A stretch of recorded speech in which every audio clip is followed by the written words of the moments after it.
David Hirsh. Zionist David Hirsh. Zionist David Hirsh. Zionist David Hirsh. Zionist Zionist. David Hirsh. David Hirsh. David Hirsh. David Hirsh. Zionist. Zionist. Zionists. Zionist. Zionist. Zionist.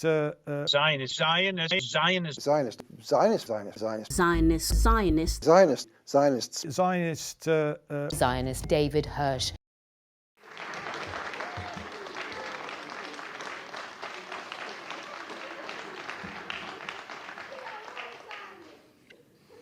So I think that to have one launch impacted by events of global significance may be regarded as a misfortune, but to have two events impacted by events of global significance may be regarded as carelessness. And I'm worried about whether I should start with a joke. I'm worried about the video, whether it was funny, because I don't know how to feel at the moment with what's going on in the world. And I suspect that people here don't know how to feel at the moment with what's going on. And that's all right. Somebody was really upset that we had music at a time like this. I get it, but I didn't think of it. And, you know, I didn't mind the music. We don't know how to feel, but what do? We are academics, and we are people who think, and one of the things we do is we try to understand. And that's what we're going to be working on today, and to add to the understanding of the kind of terrifying events that have been going on. The first thing I want to introduce is, so I had a brilliant first moment because I wanted you to be welcomed by three extraordinary, powerful women, actually. One of whom is Marie van der Zyl, who is in a sense, the leader of the Jewish community. One of them is Roxana Fiaz, who is the elected mayor of Newham, who can kind of welcome us on behalf of London. And one of them is Francis Corner, who is the warden at Goldsmiths, my university, who could welcome us in the name of the university. So Marie can't be here right now. People will know why, because there's a rally or an event for the kidnapped people in Gaza. I want to just play a short message from Marie. And the reason Marie couldn't come later is because she's meeting with the families in Britain of people whose loved ones are in Gaza right now in captivity. Anti-Semitism is a constantly mutating virus, and if anything, the technology now available to our society has only sped up that process. It is vital that British Jews have a centre at which widely respected academics and fellows can discuss the many aspects of this pernicious hatred in order to determine how best to fight against this evil. I want to thank David Hirsh and everyone else who has worked so hard to create such a space. I hope that all those engaged in this endeavour will go from strength to strength. Thank you. Thank you, Marie, and thank you to all kinds of places in the community and individuals in the Jewish community who are supportive of the work that we do. Although we're not a Jewish communal organisation, we're an academic organisation. We, of course, also take very seriously the requirements, the needs of the Jewish community, and we are in many ways based in it and sustained by it. The next person I want to introduce is Roxana Fiaz. Let me tell you how I met Roxana.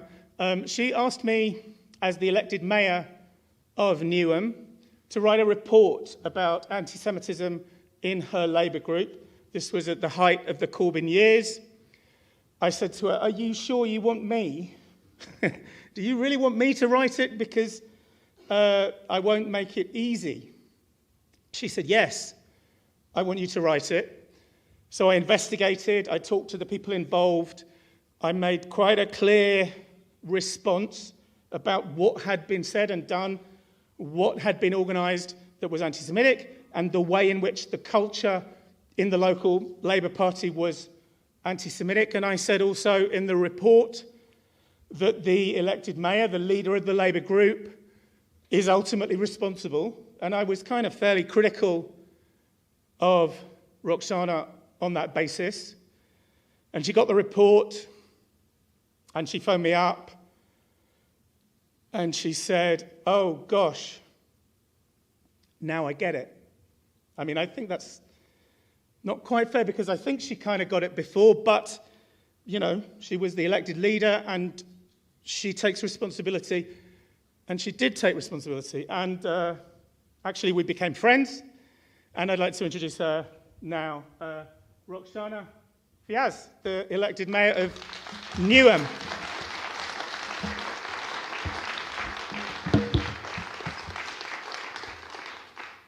Firstly, I just wanted to say thank you very much, David, and the story and testimony that he just told, just really wanted to reiterate my commitment to the findings that you had identified, and I have never underestimated the significance of that report, but also the significance of that report in the context of the journey that the Labour Party was on. And I say this with regards to that report, and you regale our conversation, and I also remember looking at David, because at that point we were still in the midst of COVID-19 and we were having a Zoom call, and I started to cry.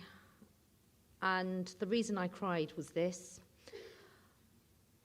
As a Muslim who's grown up, was born in the East End, where I was enriched by the cultural and religious tradition of all the Abrahamic faiths, where I had, from a very young age, committed myself to the importance of interfaith work and the importance of enriching others about the Abrahamic faiths, but with a particular focus on building deeper and solid relationships between Muslims and Jews, which is something that I've done for some 30 years, including work with the Coexistence Trust, the Maimonides Foundation, working on university campuses.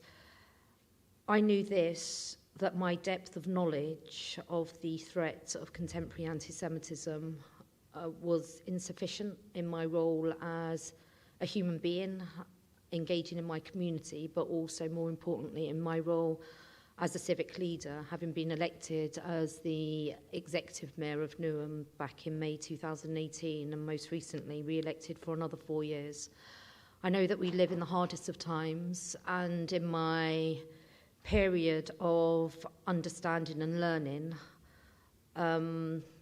of different communities, including my own, the varied Muslim communities that live here in the UK, and studying the virulent ideology that has captured a great religious tradition, which is Islam, and has taken hold. It's absolutely imperative for me as a Muslim person and Muslim leader to stand shoulder to shoulder in allyship with my Jewish community. And so I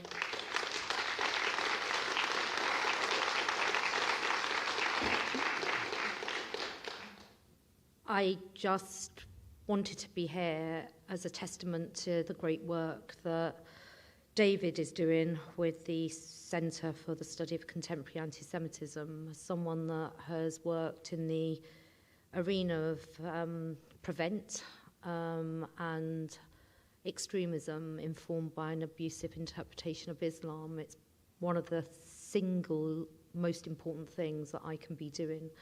So I'm looking forward to learning for the rest of today and being with you here. And as we face one of the most challenging periods of my lifetime, I give you this commitment that I will remain steadfast in calling out terrorism, calling out hate, calling for the return of hostages, and hoping that our love, peace will prevail. Thank you very much, David.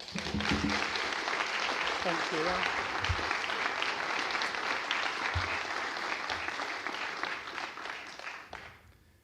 So a couple of weeks ago, I was talking to an Israeli, a colleague, and he said to me, gosh, I've seen what happens at Goldsmiths. How are you doing? What's it like? How's it going? And I said, well, Goldsmiths is pretty much as it's always been, but actually there is now a little bit of warmth and support from the very top, from the senior leadership. And he just kind of rolled his eyes like Israelis do, and he said, that's the diaspora experience, isn't it? And I thought, oh dear, yeah. Frances couldn't be here today. She wanted to be here, something came up, it couldn't happen, but she sent us a statement, which I'll try and, if I speak on the microphone backwards, I can read it out. She is the warden of Goldsmiths, like not because it's a prison, but because that's what we call the boss, the headmistress, the vice-chancellor, the warden. Good evening, everyone. I'm sorry I can't be there with you today. My thanks go to the LCSCA, whose work in tackling anti-Semitism is in an intellectual context and on an intellectual basis is all too necessary. Now more than ever, it's vital that we recognize prejudice and racism in all its forms.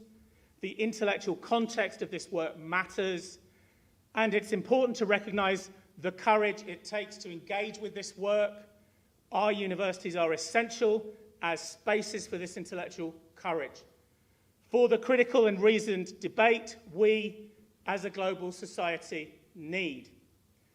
And they are essential as spaces in which creativity can flourish.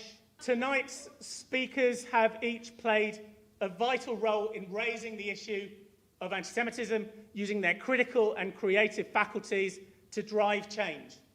From Danny Trom, a leading academic voice on contemporary anti-Semitism, to Luciana Berger, who has played a pivotal role in challenging anti-Semitism in British politics, and of course Howard Jacobson, who draws intellect and creativity together so deftly in his writing, inviting us to understand what being Jewish might look and feel like in modern Britain.